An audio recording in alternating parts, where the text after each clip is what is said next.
Muchas gracias, Eduardo, por la presentación y gracias también al Laboratorio Novo Nordisk por la invitación a conversar sobre esta nueva terapia que ya la vamos a tener pronto y que tiene un lugar bien ganado en el armamentario terapéutico contra la diabetes. Este es el temario que vamos a desarrollar. Les voy a dar una visión panorámica de lo que son de lo que es esta nueva droga y esta nueva clase de agentes antidiabéticos. Estamos todos conscientes que acá en América Latina también la epidemia de diabetes nos ha llegado y que probablemente en los próximos años, si no tomamos medidas necesarias, esta prevalencia se incremente un 60%.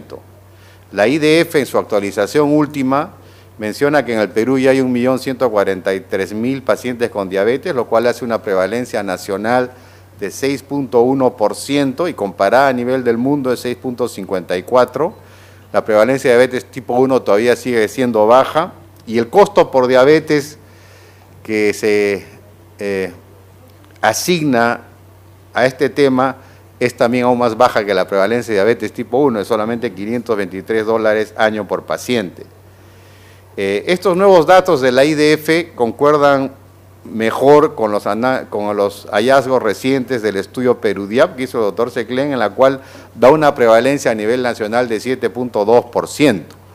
La importancia de la diabetes es porque cuando afecta a un individuo adulto en edad mediana de 55 años, si no es tratada adecuadamente va a ocasionar pues 27% de ataques cardíacos, 10% de pacientes van a tener un ACV, 23% retinopatía, y la expectativa de vida va a disminuir en 5 a 7 años, porque la diabetes ocasiona una serie de enfermedades. La hiperglicemia a través de múltiples mecanismos bioquímicos va a producir ceguera, albuminuria, insuficiencia renal, amputación, aterosclerosis, disfunción eréctil y neuropatía.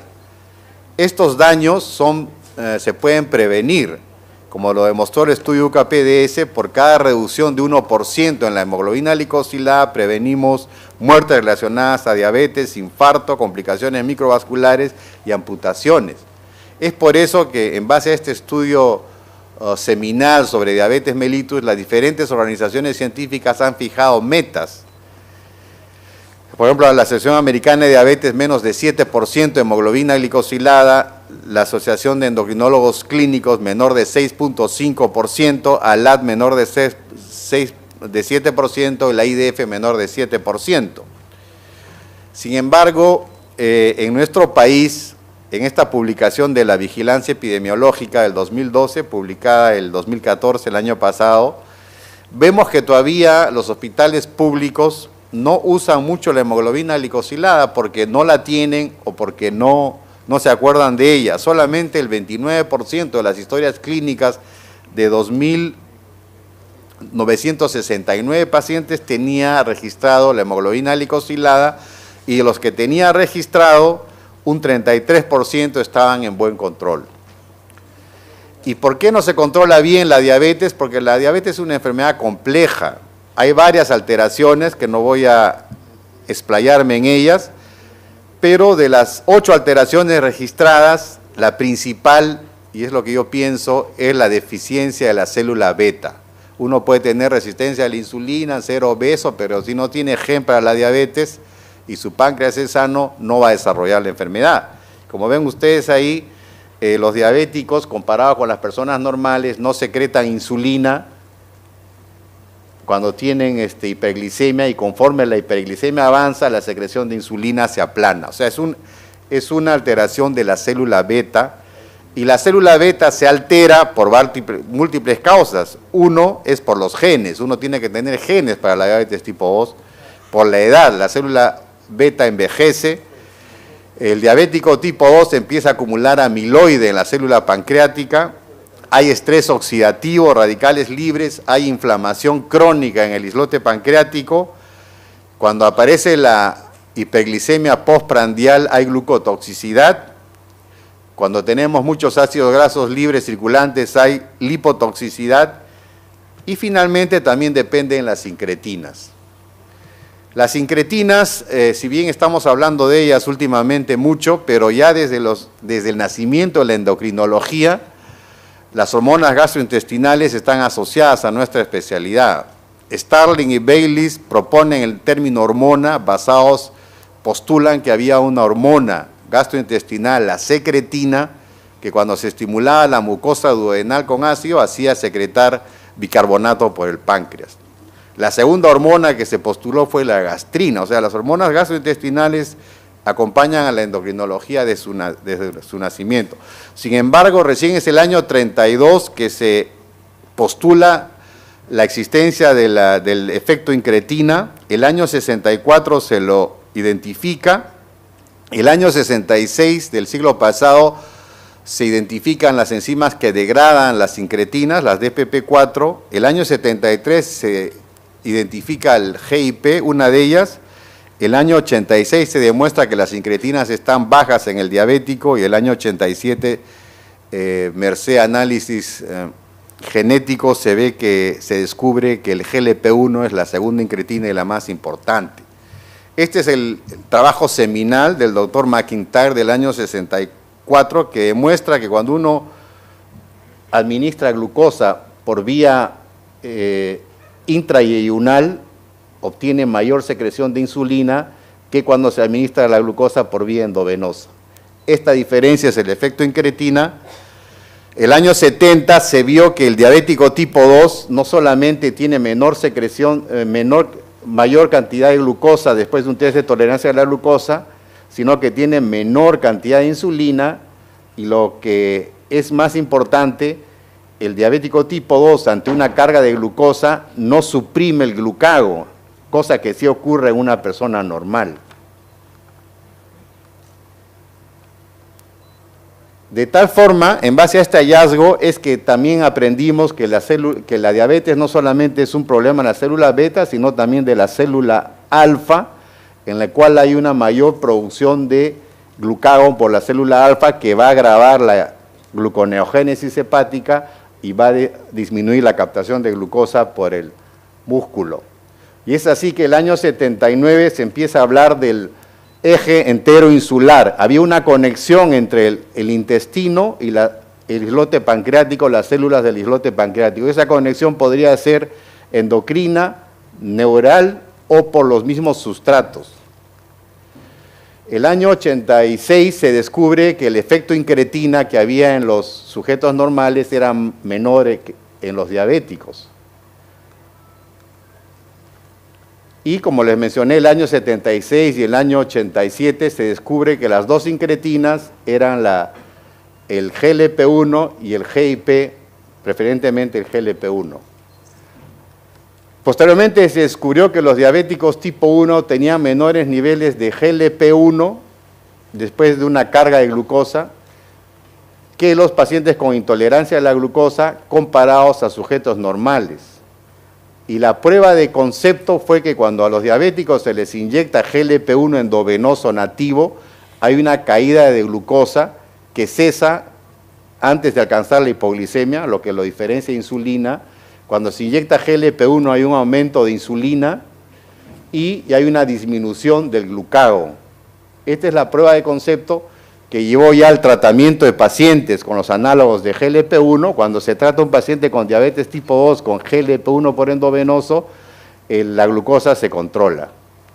También aprendimos que las personas normales responden a cantidades fisiológicas de GLP-1, en cambio los diabéticos necesitan cantidades farmacológicas. Y las cantidades farmacológicas se obtienen cuando uno inyecta GLP-1 o análogos de GLP-1. En cambio, cuando uno usa inhibidores de DPP4 no se alcanzan niveles muy altos de GLP-1 endógeno. Los niveles incrementados de GLP-1 endógeno son los que van a estimular la secreción de insulina por la célula beta. Además van a reducir el glucagón, van a reducir la producción hepática de glucosa, van a disminuir el vaciamiento gástrico y van a inhibir el apetito, cosa que no se obtiene con los inhibidores de DPP4. Entonces es que ya hace un tiempo se habla de la terapia basada en incretinas, con agonistas del receptor de GLP-1 o con inhibidores de DPP4.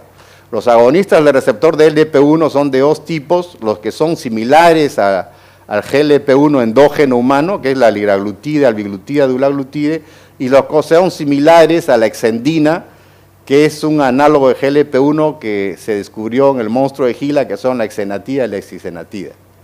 Actualmente hay varios análogos del receptor de GLP-1 que todos ya han estado aprobados, tanto en Europa como en Estados Unidos, a excepción de lixisenatide, que todavía no se aprueba en Estados Unidos, pero después de los resultados del estudio LIXA probablemente se apruebe. O sea, vamos a tener 6 que se vienen en el mercado y que están existentes en otras latitudes. Liraglutide tiene una homología del 90% con el GLP-1 endógeno. El GLP-1 endógeno tiene una vida media muy corta. El liraglutide, por la modificación en 2 aminoácidos y por haberle adjuntado un ácido graso derivado del ácido palmítico, tiene una vida media de 13 horas, lo que permite usarlo una vez al día, y eso lo hace resistente a la degradación por la enzima DPP4. Esta es la molécula tridimensional de liraglutide, y comparado con los otros análogos que existen, exenatide y lixisenatide, liraglutide tiene más homología con el GLP-1 nativo. Y eso es importante porque cuanto más homología, se van a desarrollar menor cantidad de anticuerpos. Por ejemplo, con lixisenatide los pacientes desarrollan un 70% de anticuerpos. Liraglutide, antes de salir al mercado, tiene un programa clínico, que no vamos a discutir todos los estudios, pero que está basado en lo que ocurre en la vida real. Vamos a ver algunos de los principales estudios. Este es el estudio en el cual los pacientes son asignados al tratamiento con metformina de base y son asignados a monoterapia de metformina, a usar glimepirida agregado o a usar 1.2 o 0.6 o 1.8 de liraglutide. Es metformina sola, metformina más glimepirida o metformina más liraglutide. Como ven ustedes, este estudio, que fue inicialmente a 48 semanas, se amplió a 104, y durante todo este periodo, los pacientes que tuvieron metformina sola tienen mayores niveles de hemoglobina glicosilada, los que tuvieron asociados liraglutide o glimepirida son los que tuvieron menores niveles de hemoglobina glicosilada. Sin embargo, cuando uno toma las metas de hemoglobina de menos 7%, un mayor porcentaje de gente asignada a liraglutide 1.2 o 1.8 alcanzó la meta de menos de 7% comparada con metformina más glimepiride o metformina sola. Si analizamos el cambio de peso, durante todos estos 104 meses, los que tuvieron metformina sola o metformina mantuvieron su peso, los que tuvieron glimepiride incrementaron el peso, y las 3 ramas de liraglutide mostraron una menor peso a través de todo este periodo. Y lo que es más importante, la prevalencia de hipoglicemia fue muy baja en los pacientes con metformina y liraglutide, en cambio fue mucho mayor en los que estaban usando metformina más liraglutide. Cuando uno analiza el cambio en el tejido adiposo corporal, los que usaban liraglutide tenían una disminución de la grasa corporal total en mayor porcentaje que con metformina, y también de la grasa a nivel troncal. En cambio, los que habían estado recibiendo glimepiride tenían un aumento de la grasa corporal y de la grasa troncal. Por lo tanto, con respecto a glimepiride, la combinación metformina-liraglutide tiene un efecto beneficioso mayor sobre hemoglobina glicosilada que metformina más glimepiride, asociado a menor ganancia de peso y a menor frecuencia de hipoglicemia y a una disminución de la grasa corporal.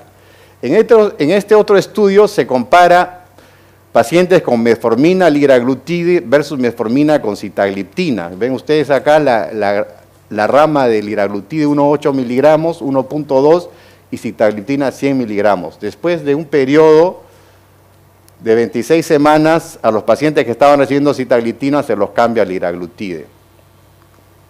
Entonces, a las 28 semanas, los pacientes que recibían liraglutide en ambas dosis tenían menos hemoglobina glicosilada que los que recibían metformina más sitagliptina. y este efecto beneficioso se prolongó hasta 52 semanas. Es un efecto que es consistente en el tiempo. Y un mayor grupo de pacientes, 56%, alcanzaron la meta de hemoglobina glicosilada menor de 7%, el doble que aquellos que estaban recibiendo sitagliptina. Y lo mismo que ocurría con el glimepiride, un mayor porcentaje de pacientes con liraglutida disminuyeron de peso en libras que con sitagliptina, y la frecuencia de hipoglicemia fue similar en las tres ramas, las dos de liraglutida y con sitagliptina. En este estudio también se midió la función de la célula beta indirectamente a través del índice OMA beta, y se vio que los que recibían metformina, liraglutida, ya sea 1.2 o 1.8 miligramos, su célula beta mejoraba mucho más que cuando recibían sitagliptina.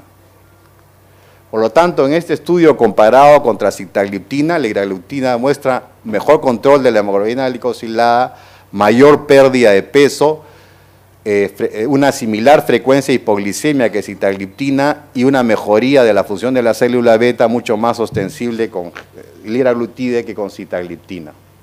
Y este otro estudio también es algo que nosotros vemos en la práctica médica diaria cuando el paciente está tomando metformina y glimepiride.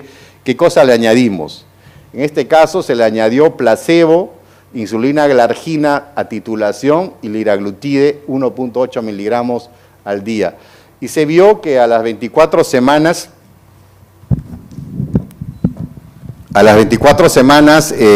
los pacientes que recibieron metformina, sulfonilurea y más liraglutide tuvieron una mayor caída de hemoglobina glicosilada que cuando recibían metformina, sulfonilurea y glargina, que cuando recibían solamente metformina y glimepirida. Y esa mayor, la frecuencia de hipoglicemia sorprendentemente fue similar en los tres grupos de tratamiento, pero los pacientes que estaban usando insulina glargina subieron de peso, en cambio los que estuvieron usando liraglutide disminuyeron de peso, mucho más que con el placebo. En cambio los que recibían insulina tuvieron una mayor ganancia de peso. Por lo tanto, usando metformina, sulfonilurea y liraglutide se consigue un mejor control de la diabetes y bajando de peso que usando metformina, sulfonilurea y glargina según este estudio. De todos los estudios clínicos, lo que se muestra es que el liraglutide tiene buena eficacia en bajar de hemoglobina glicosilada, ya sea en monoterapia contra glimepirida, en terapia doble de metformina, sulfonilurea contra glimepirida también. Es mejor que usar metformina, rosiglitazona. Es mejor también usar obviamente que placebo. Es también mejor usar que glargina. Hemos visto que baja más la hemoglobina glicosilada, como vamos a ver cuando se usa metformina que exenatide, y también es más eficaz en comparación con metformina sitagliptina. También tiene mayor efecto sobre la disminución del peso corporal en todos estos estudios que los comparadores. Y por el contrario, cuando uno usa glimepiride, los pacientes suben de peso, cuando uno usa insulina glargina también, y cuando uno usa rosiglitazona también. El otro beneficio es que hay una disminución hasta de 2.5 milímetros de mercurio en la presión arterial sistólica en comparación con las otras drogas que se han usado en este programa clínico. Y también hay una disminución del colesterol. En cambio, cuando se usa rosiglitazona hay una subida del colesterol, igual que hay una subida discreta con glargina y placebo. En cambio, cuando se usa liraglutida hay una disminución del colesterol, incluso cuando se usa glimepiride. Y también disminución de los triglicéridos, es marcada el efecto sobre la caída de los triglicéridos de liraglutida comparado con glimepiride o insulina glargina. En cambio, con el HDL colesterol, más o menos todos son comparables, a excepción de rosiglitazona que lo sube un poco. Entonces, los clínicos, ya seamos endocrinólogos, médicos de atención primaria, médicos internistas, tenemos este gran reto que es disminuir la hemoglobina glicosilada del paciente a un nivel acorde a su condición clínica. Cuanto más joven, más baja debe ser la hemoglobina glicosilada, cuanto más añoso, la hemoglobina glicosilada tiene que estar también en niveles un poco mayores. Pero este objetivo de bajar la hemoglobina glicosilada tiene que ser cumplido sin incrementar la hipoglicemia y sin incrementar la ganancia de peso. Entonces, se está buscando lo que son las variables compuestas, que bajar la hemoglobina de peso sin ganancia, la hemoglobina glicosilada sin ganancia de peso y sin eventos hipoglicémicos. Y yo le añadiría sin aumentar el riesgo cardiovascular del paciente diabético. Y en ese sentido, del programa clínico que les he esbozado, el liraglutide obtiene un 40% esa meta compuesta en comparación con exenatide, sitagliptina, sulfoniluria, rosiglitazona en este caso, insulina glargina y el placebo. De tal forma que cuando uno usa rosiglitazona 4 miligramos asociado a metformina, un 4% de pacientes van a llegar a la meta de hemoglobina glicosilada y con pérdida de peso. Ese porcentaje puede ser hasta 25% con glargina, 32% con glimepiride, 56% con sitagliptina, 72% con exenatide, con liraglutide 1.2, 75% y con liraglutide 78%.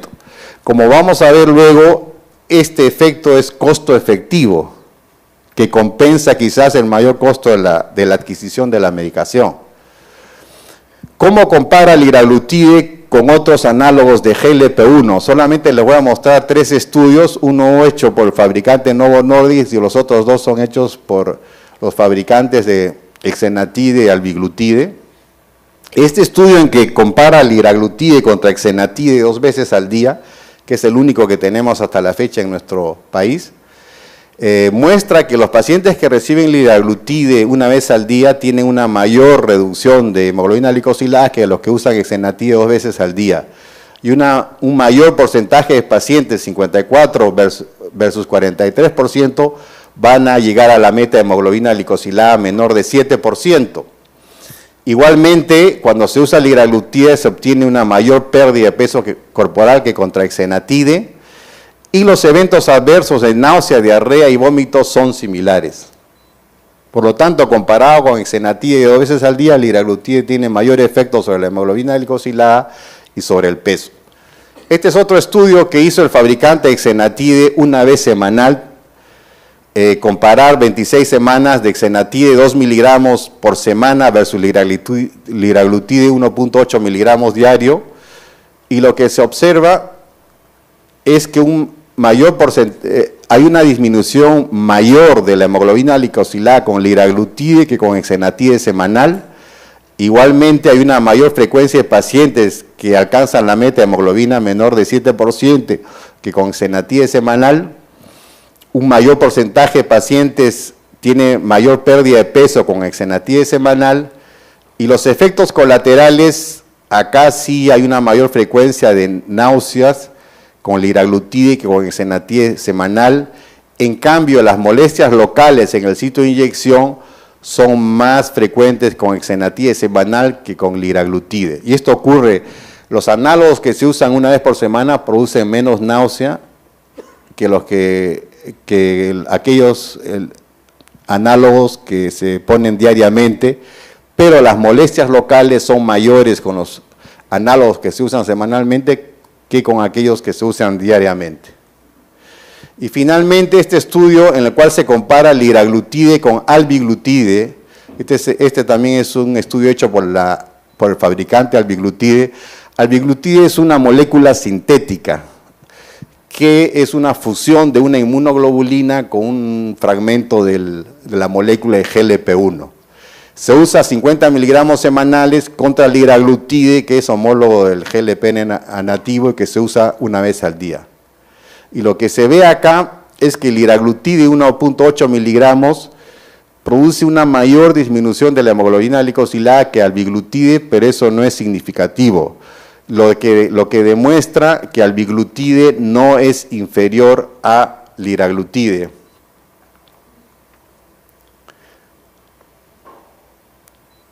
El peso corporal baja más con liraglutide que con albiglutide, como ven ustedes en la diapositiva, y la frecuencia de eventos adversos, de síntomas adversos como náusea y diarrea, náusea sobre todo es menor con albiglutide, que se usa semanalmente, que con liraglutide, y nuevamente los efectos locales en el sitio de inyección son más frecuentes con albiglutide que con liraglutide. De tal manera pues que liraglutide es más efectivo que exenatide 2 veces al día o exenatide semanal en lo que es disminución de hemoglobina glicosilada, y albiglutide no es inferior a liraglutide en lo que concierne disminución de la hemoglobina glicosilada. En lo que concierne al peso, el liraglutide baja más de peso que exenatide 2 veces al día o semanal y que albiglutide semanal. Y finalmente este es un estudio que compara liraglutide versus lixisenatide. Este es un estudio corto de farmacodinamia donde se asignan pacientes que estaban con metformina al lixisenatide 2 veces al día y liraglutide en titulación hasta 1.8 miligramos. Y al mes del tratamiento, liraglutide baja más la hemoglobina glicosilada, baja más el peso y baja más la la glucosa en ayunas que el lixisenatide. Pero lixisenatide, por ser un análogo de acción más rápida y más corta, baja un poco más la glucosa postprandial que el liraglutide. ¿Cuál es la seguridad del liraglutide? En primer lugar, el efecto indeseable más frecuente que uno ve son las náuseas. El liraglutide se puede usar a cualquier momento del día, es por eso que se empieza con 0,6 miligramos, a la semana se sube a 1.2 miligramos, que es una dosis suficiente en una gran cantidad de pacientes para obtener un efecto adecuado en la hemoglobina glicosilada, pero si no se obtuviera la meta se puede titular hasta 1.8 miligramos. De esta manera se disminuye la frecuencia de náuseas, las cuales a su vez son más frecuentes al inicio de la terapia que posteriormente. Los pacientes con liraglutide menos del 10% desarrollan anticuerpos contra el liraglutide porque es bastante homólogo, casi igual al GLP nativo, pero esto no afecta la eficacia de la droga. Hemos visto que con otros análogos llega hasta el 60%. Y lo que concierne a pancreatitis, que es un tema que siempre está preocupando a los clínicos, este es un estudio de junio de este año en la cual analizan los casos de pancreatitis en todo el programa clínico del liraglutide. Ven ustedes 5.000 pacientes, 6.000 pacientes en total, 5.000 pacientes expuestos a la dosis de 1.2, 1.8, se le restan los placebos y quedan 1.000 pacientes para analizar. Y en este gran grupo solamente se han reportado 8 casos de pancreatitis aguda en los usuarios de liraglutide y un caso en un comparador que fue el limepiride. La incidencia de pancreatitis aguda con liraglutide fue 1.6 casos por 1.000 pacientes año versus 0.7 con el comparador. Uno de los casos de estos 8 con liraglutide no reunía los criterios para ser considerado como pancreatitis, pero fue reportado como tal. En 6 casos habían factores reconocidos para pancreatitis como son litiasis vesicular o hipertrigliceridemia o ingesta de alcohol. Por eso es que si un paciente tiene factores de riesgo para pancreatitis es mejor no usar ningún análogo de GLP-1. Los pacientes recibían múltiples medicaciones y estos casos se presentaron después de 6 meses de terapia. También hubo 4 casos de pancreatitis crónica, de los cuales solamente uno cumplía los criterios clínicos definidos, y en total se vio pues que los casos de pancreatitis numéricamente fueron mayores en el grupo de liraglutide, pero la mayoría de pacientes no reunían los criterios diagnósticos establecidos para pancreatitis aguda y pancreatitis crónica, pero fueron reportados como por los investigadores como tal. En la mayoría de casos habían variables confusoras, en un 75%, evitando, por lo tanto, arribar a conclusiones firmes. La FDA y la EMA hasta la fecha no tienen ningún signo de alerta sobre seguridad de los análogos de GLP-1 con pancreatitis, excepto que no se deben usar en aquellos pacientes que han tenido pancreatitis o que tienen factores de riesgo conocidos para pancreatitis. En lo que concierne a seguridad cardiovascular, de todos los estudios vemos que la incidencia de eventos cardiovasculares es un poco menor con liraglutide que con los comparadores, pero eso no es significativo y el intervalo de confianza es menor de 1.8. Por lo tanto, la FDA y la EMA han permitido la comercialización, pero cuando el intervalo de confianza superior es más de 1.8, la droga no sale al mercado. Sin embargo, está en curso ya el estudio LEADER. Este es un estudio LEADER de seguridad del liraglutide que está terminando de enrolar pacientes. Están analizando 9,000 pacientes de 32 países de una media de edad de 64 años, con un índice de masa corporal de 32, con enfermedad cardiovascular previa o alto riesgo de desarrollar enfermedad cardiovascular, y lo que se está buscando es si el efecto del liraglutide sobre un desenlace compuesto por muerte cardiovascular, accidente cerebrovascular o infarto de miocardio, y un desenlace secundario el cual añade al objetivo primario revascularización, hospitalización por angina o insuficiencia cardíaca. Ese estudio va a durar 5 años y eso nos dará más luces sobre la seguridad de esta nueva terapia. En lo que es costo-efectividad, he traído 2 estudios. Uno es de Canadá. Los canadienses son, al igual que los ingleses, son expertos en costo-efectividad. Muchos estudios vienen de Canadá. Este es un estudio publicado también recientemente, en julio, en la cual analizan cuántos pacientes hay que tratar para que un paciente llegue a la meta de hemoglobina glicosilada menor de 7%, sin hipoglicemia y sin ganancia de peso. En el caso del liraglutide 1.2 miligramos, 3 pacientes. En el caso del liraglutide 1.8, 2.5. En el caso de rosiglitazona, 17 pacientes. En el caso de sulfonilurea, 12.5 pacientes. De insulina glargina, 6.7. De sitaglitina, 9 pacientes. Y de exenatide, 4 pacientes. Cuando esto se traduce en dinero, en dólares canadienses, vemos que el uso del liraglutide 1.2 y 1.8 tiene un costo total menor que el resto de pioglitazona, glimepiride, insulina glargina, sitagliptina y exenatide. Y traje este estudio de Grecia. Sabemos la situación en la cual está atravesando Grecia. Este es un estudio también de costo-efectividad, pero acá se valora la calidad de vida sin discapacidad, años vividos sin discapacidad, y comparado liraglutide contra exenatide o liraglutide con sitagliptina, lo que se muestra es que la liraglutide, tanto en 1 como en 2 miligramos, estuvo asociada a un mejor cociente costo-efectividad de 15.000 y 6.000 euros, comparados con exenatide y sitagliptina. Costo-efectividad significa que la medicación disminuye los gastos por la enfermedad total. No tiene que ver solamente por el costo de comprar la medicina, sino en cuánto impacta en el costo total de la enfermedad. Y finalmente, ¿en quién debemos indicar?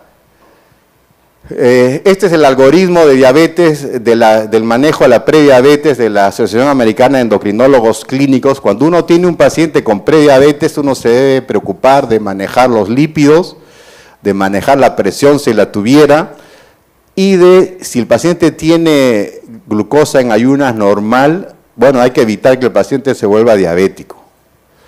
Y para eso están el cambio de los estilos de vida y algún tratamiento farmacológico. Si un paciente tiene un criterio para prediabetes, hay que intensificar los cambios de vida y se pudiera usar medicación como metformina o acarbosa.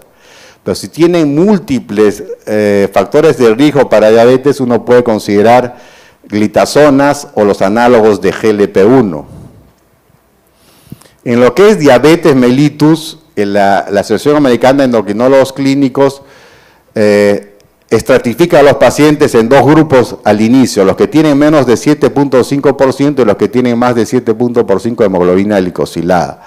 Los que tienen menos de 7.5% pueden usar monoterapia, obviamente la primera elección es metformina y la segunda es un análogo GLP-1, un inhibidor del cotransportador de sodio-glucosa o un inhibidor de DPP4 o un inhibidor de alfa-glucosidasa como es acarbosa y un menor y menos recomendables glitazonas o sulfonilurias.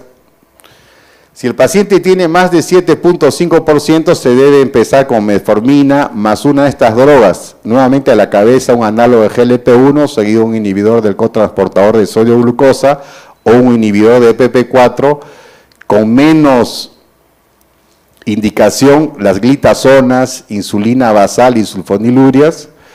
Y también ellos propugnan usar drogas que ya no tenemos como el colesevelan o la bromocriptina. Y cuando el paciente no controla en la terapia triple, nuevamente acá los agonistas de GLP-1 están en primera línea. Obviamente cuando el paciente está con síntomas, como nos mencionó el paciente Umpierres, toda obligación del médico es aliviar el síntoma del enfermo. Entonces cuando el paciente está muy sintomático se debe usar insulina, por lo menos transitoriamente y luego usar las terapias ya recomendadas. La Asociación Americana de Diabetes propugna la metformina en primer lugar, pero pone a los análogos de GLP-1 a la par que el resto de medicación. Como segunda línea también pone a todos. Cuando el paciente no tolera metformina se puede usar cualquiera de estas drogas y cuando el paciente no está controlado se debe usar insulina por lo menos al principio. Está muy sintomático, perdón.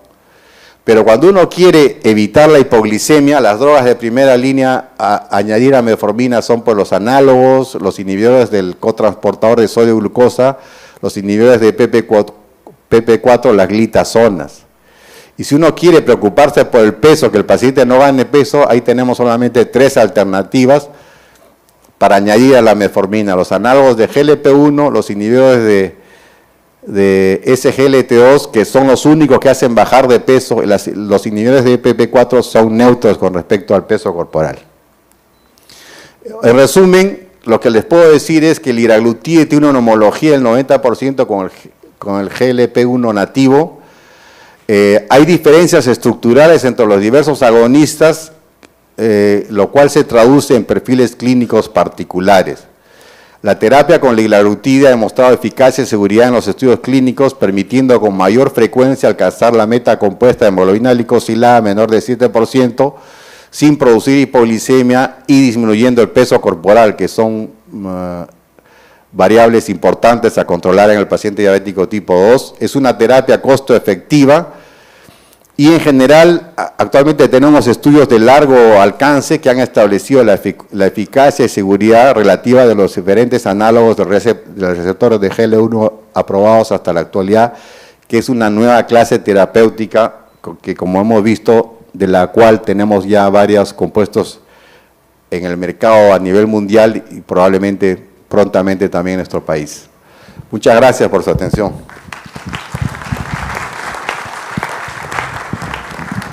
Muchas gracias, Jaime. Te invito para contestar un par de preguntas. Una de las cosas que ha cambiado el manejo de los pacientes diabéticos. La Asociación Americana de Diabetes, menos de 7% de hemoglobina glicosilada. La Asociación de Endocrinólogos Clínicos, menor de 6.5%. ALAD, menor de 7%. Y la IDF, menor de 7%.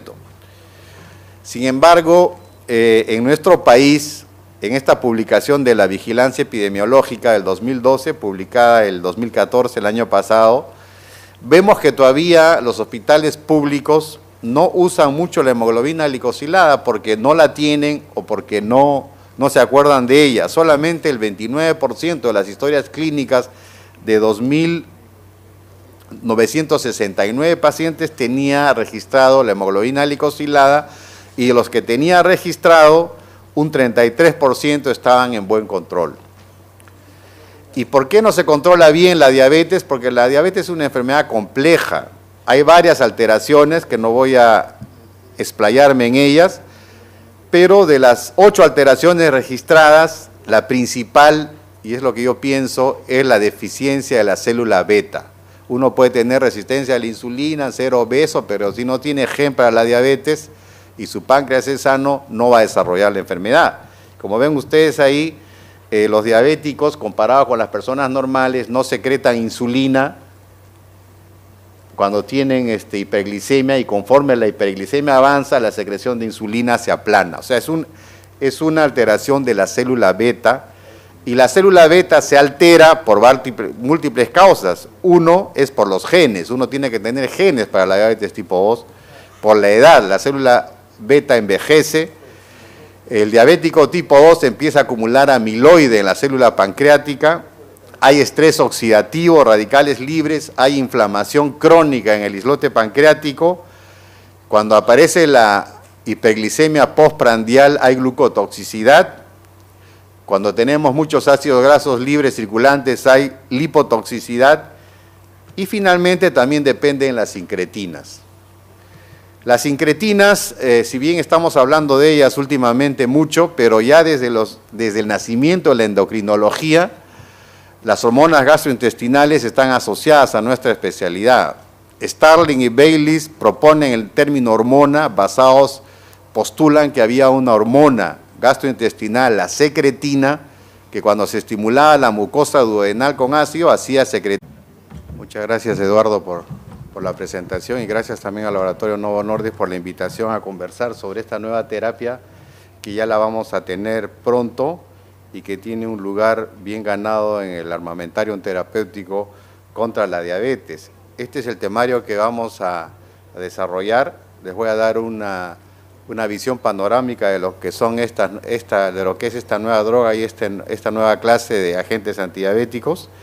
Estamos todos conscientes que acá en América Latina también la epidemia de diabetes nos ha llegado, y que probablemente en los próximos años, si no tomamos medidas necesarias, esta prevalencia se incremente un 60%. La IDF, en su actualización última, menciona que en el Perú ya hay 1.143.000 pacientes con diabetes, lo cual hace una prevalencia nacional de 6.1%, y comparada a nivel del mundo es 6.54%. La prevalencia de diabetes tipo 1 todavía sigue siendo baja, y el costo por diabetes que se asigna a este tema es también aún más baja que la prevalencia de diabetes tipo 1, es solamente $523 año por paciente. Estos nuevos datos de dar bicarbonato por el páncreas. La segunda hormona que se postuló fue la gastrina, o sea, las hormonas gastrointestinales acompañan a la endocrinología desde su nacimiento. Sin embargo, recién es el año 32 que se postula la existencia del efecto incretina. El año 64 se lo identifica, el año 66 del siglo pasado se identifican las enzimas que degradan las incretinas, las DPP4, el año 73 se identifica el GIP, una de ellas, el año 86 se demuestra que las incretinas están bajas en el diabético, y el año 87, merced análisis genético, se descubre que el GLP-1 es la segunda incretina y la más importante. Este es el trabajo seminal del doctor McIntyre del año 64, que demuestra que cuando uno administra glucosa por vía intrayeyunal, obtiene mayor secreción de insulina que cuando se administra la glucosa por vía endovenosa. Esta diferencia es el efecto incretina. El año 70 se vio que el diabético tipo 2 no solamente tiene menor secreción, la IDF concuerdan mejor con los hallazgos recientes del estudio Perudiap que hizo el doctor Seclen, en la cual da una prevalencia a nivel nacional de 7.2%. La importancia de la diabetes es porque cuando afecta a un individuo adulto en edad mediana de 55 años, si no es tratada adecuadamente, va a ocasionar 27% de ataques cardíacos, 10% de pacientes van a tener un ACV, 23% retinopatía, y la expectativa de vida va a disminuir en 5 a 7 años. Porque la diabetes ocasiona una serie de enfermedades. La hiperglicemia, a través de múltiples mecanismos bioquímicos, va a producir ceguera, albuminuria, insuficiencia renal, amputación, aterosclerosis, disfunción eréctil y neuropatía. Estos daños se pueden prevenir, como lo demostró el estudio UCAPDS. Por cada reducción de 1% en la hemoglobina glicosilada prevenimos muertes relacionadas a diabetes, infarto, complicaciones microvasculares y amputaciones. Es por eso que, en base a este estudio seminal sobre diabetes mellitus, las diferentes organizaciones científicas han fijado metas. Por ejemplo, la Asociación